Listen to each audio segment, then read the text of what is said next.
কালকে বাজার থেকে একটা জবা ফুলের গাছ আনছে। ফুল ফোটা ছিল বিদায় এত সুন্দর লাগছে আর একেবারে অনেক আকর্ষণ করছে যে গাছটা নেই। এখন আমার বাসায় তো জায়গাই নেই গাছ বোনার, কোনো বেলকনি নেই। আর এখন এটা কিভাবে বুনুম যত জল্পনা কল্পনা করতেছি। মাটি লাগবো, বড় একটা টবের মধ্যে বুনুম, ওই রাখারও জায়গা নাই। নমস্কার, সবাইকে স্বাগত জানাই আমার সুন্দর আরেকটি নতুন ভিডিওতে। আশা করি সবাই ভালো আছেন, আমিও আছি ভালোই। এই যে দেখো, এই যে সকাল থেকে শুরু করে দিলাম ভিডিও দিয়ে। সকালে খাবার দাবার খাওয়া হলো, এখন রান্না বান্নার আয়োজন। এই যে দেখো কি কি রান্না করছি, কি করছি। যারা তোমরা আমার নতুন বন্ধু আছো, সাবস্ক্রাইব করে আমার সাথে থাকো বন্ধুরা, সবটা দেখতে পারবে। এই যে রোদরা ওঠে আবার রোদরা নিভে যায়।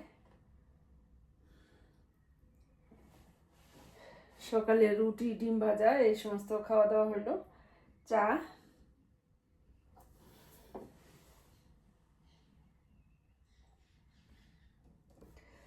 আর এখানে এই যে ডাটা কাটতাছি, ডাটা দিয়া মাছ দিয়া রান্না করুন, ডাটার আলু, বেগুন ভাজা, আর আছে মুসুরির ডাল। এই রান্না বান্না করুন, তোমরা সাথে থাকো।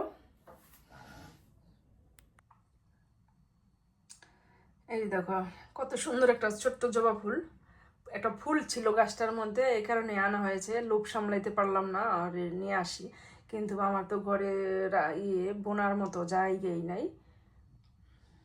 এই যে তারপরে নিয়ে আসলাম। এই যে দুইটা ফুল আছে, কলি আছে, দু একদিন এটা ফুটবো।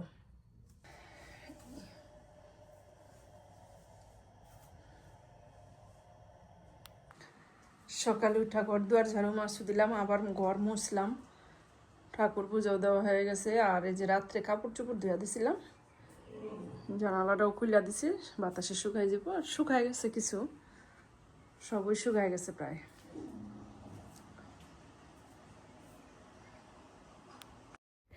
এই যে দেখো এখন সুন্দর কত রোদ্র উঠছে। রোদ্রা থাকলে ভালোই লাগে। দেখো রোদ্রা উঠে আর নিবেন। বর যাইব এখন লাকনব, লাকনব না গেলে পেটের ভাত হজমই হয় না। এই যে লাকনব দৌড়, লাকনব যাইতেছে। ছেলে মানুষ কতক্ষণ ঘরে থাকা যায়, ছেলে মানুষ বাহিরের জগৎ না গেলে ভালোই লাগে না।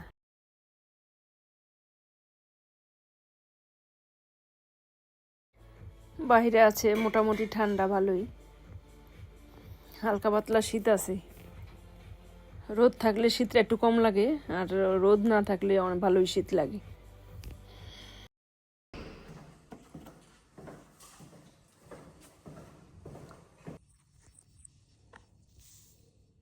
এখানে দিয়ে দিচ্ছি হলুদ, আর এই যে লবণ, আর একটু মরিচের ফাঁকি দিয়ে দিলাম।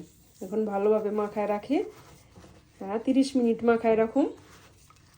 বেগুন ভাজতে গেলে তেল যে কই জায়গা, এই কারণে এই যে সব কিছু মাখায় আধা ঘন্টা রেস্টে রাখুন। তাই একটু তেলটা লাগবো, কম হইব, তেলটা কম লাগবো। কারণ বেগুন ভাজতে গেলে তেল থাকে না, তেল অনেক ওই দিই, তারপরেও তেল থাকে না। বেগুনের ভিতরের থেকে খাওয়ার সময় তেল বের হয়। যাই হোক, এইভাবে মাখায় রাখলে একটু ভালো হোক, ভিতরেও লবণটা ঢুকবো।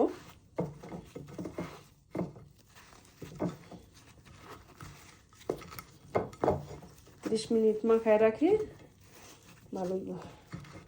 এই যে দেখো এখন তো আবার হয়ে গেল। এই যে সূর্যি মামা আবার ঢেকে গেছে মেঘে, মেঘ বৃষ্টি আছে আজকে, একটু রোদ উঠে একটু বৃষ্টি, আবার ছাওয়া পড়া যায়। এই ছিল আজকের দিনটাও। সব কাজ কর্ম সাইরাতে যে এখন আসলাম রান্না করতে।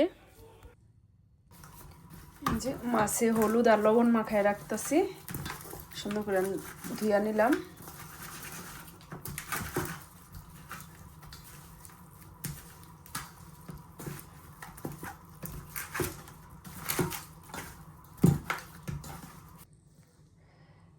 এই কটা ডাটা দিব ডালে, আর এই যে ডাটা আর আলু দিব এই মাছের মধ্যে। এই ডাটা কিন্তু কিন্তু অনেক কচি আর খাইতে অনেক স্বাদ, অনেক ভালো। বেশি করে দিয়ে দিলাম ডাটা, ভালোই লাগে। আর এই মাছ এটা হচ্ছে কি মাছ, কার্পু মাছ, মার্কশিট থেকে আনা হয়েছে। এই কার্পু মাছটা ভালোই, কিন্তু মাছটা অনেক বড় ছিল, 3 কিলো মাছটা ওজন ছিল। দেশি চাষের মাছ খাইতেই পারি না, গন্ধ কয় আর ভালোই লাগে না, কিন্তু এই মার্কশির কার্পু মাছটা এটা তাজা মাছটা, খাইতে ভালোই লাগে। তেল দিয়ে দিয়েছি, তেলটা গরম হয়ে গেছে। এখন বেগুনটা আগে ভাজা নেই।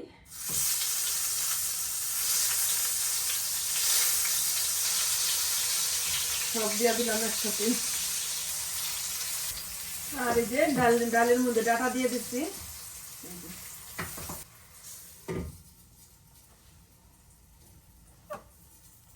এখানে আমি অভিনব পদ্ধতিতে মাছটা ভেজে নিব এয়ার ফ্রাইতে, তেল ছাড়া ভেজে নিব, শুধু হলুদ মরিচ মাখায় রাখছি। এটাই প্রায় 10-15 মিনিট দিলে হয়ে যাব ভাজা। 2 পিঠ উল্টায় পাল্টায় দিয়ে ভাজা নেই সুন্দর করে।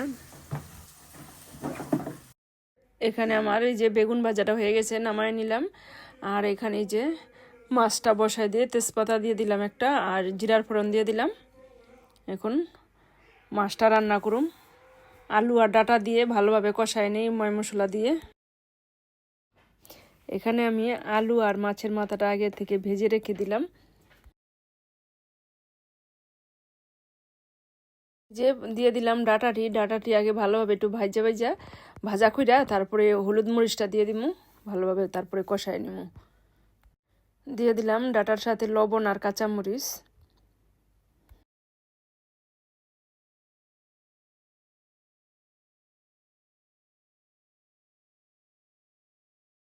এই যে এখন একে একে হলুদের গুঁড়া, মরিচের গুঁড়া, ধনিয়ার গুঁড়া, জিরের গুঁড়া দিয়ে, জিরাটা পরে দিমু, নামানোর আগে দিমু ভাজা জিরের গুঁড়াটা। এখন এই সমস্ত দিয়ে সামান্য একটু জল দিয়ে মশলাটা কষায় নেই।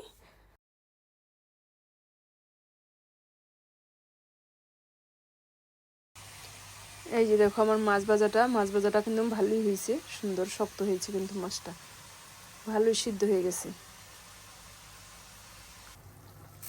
এই যে আমার মাছের তরকারিটা রান্না হয়ে গেছে, এখন বসায় দিলাম ভাত। আবার একটুখানি রান্না করতেছি পনিরের তরকারি। এই যে রান্না বান্না শেষ, এখন এই যে বাসনপত্র ধুয়েও নিলাম, সবকিছু গুছায় গেছে। এখন শুধু ঘরটা একটু ঝাড়ু দিয়ে নিব, শেষ রান্না বান্না। বাদ দুবা হইলে খাওয়া দাওয়া করবো। এই তো, এই দেখো আজকে তো মেঘলা দিনই, সকালে একটুখানি রোদ উঠছিল, এখন আবার ছাওয়া হয়ে গেছে। এখন এই যে দেখো মেঘলা মেঘলা দিন, বিকালে বৃষ্টিও হইতে পারে। এই যে দেখো এখন আমাদের খাওয়া দাওয়া কমপ্লিট হইলো, দুপুরে শুরু হয়ে গেল। এই যে দেখো 3টা বাজে, বিকেল, বৃষ্টি, ঝিরঝির বৃষ্টি, দেখো ভালো বৃষ্টি হইতেছে। আর এই যে দেখো ওই যে বাজারে গেছে সকালবেলা, এই যে ডাটা নিয়ে আসছে, পুঁই শাক নিয়ে আসছে, বাইর করি নাই, পরে গুছাব নেই। শাকটি ভালোই, এই যে দেখো শাক পাতাটি সুন্দর খাওয়া যাবে।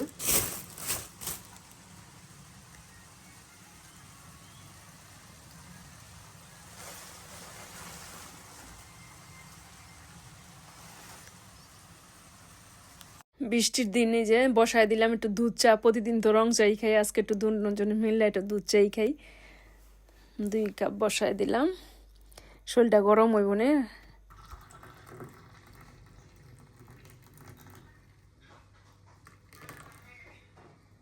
বাবার মায়ের চা খাইতে চা বানাইছে।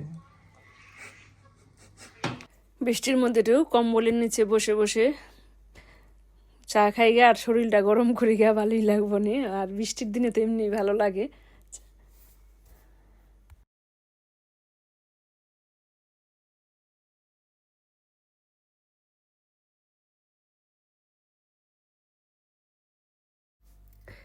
এই যে চা খাওয়া দাওয়া করলাম, চা খেতে খেতে ভিডিওটি শেষ করে দিলাম, এখানেই রাখছি। আমাদের এখানে তো সন্ধ্যা হয় না এখন, একবারে 9:30 বাজে সূর্য ডুবে যায়, অন্ধকার হয়ে যায়, কোনো বিকাল হয় না, সন্ধ্যা হয় না, এখানে একবারেই রাত্র হয়ে যায় 9:30 বাজলে। যাই হোক, ভিডিওটি আজকের মতো এখানেই রাখলাম। আবার দেখা হবে নতুন কোনো ভিডিওতে। যদি ভিডিওটি ভালো লাগে সাবস্ক্রাইব করে আমার সাথে থাকবা। ভালো থাকবা, সুস্থ থাকবা, নিজের প্রতি খেয়াল রাখবা। ধন্যবাদ সবাইকে। Good night. আবার দেখা হবে নতুন ভিডিওতে।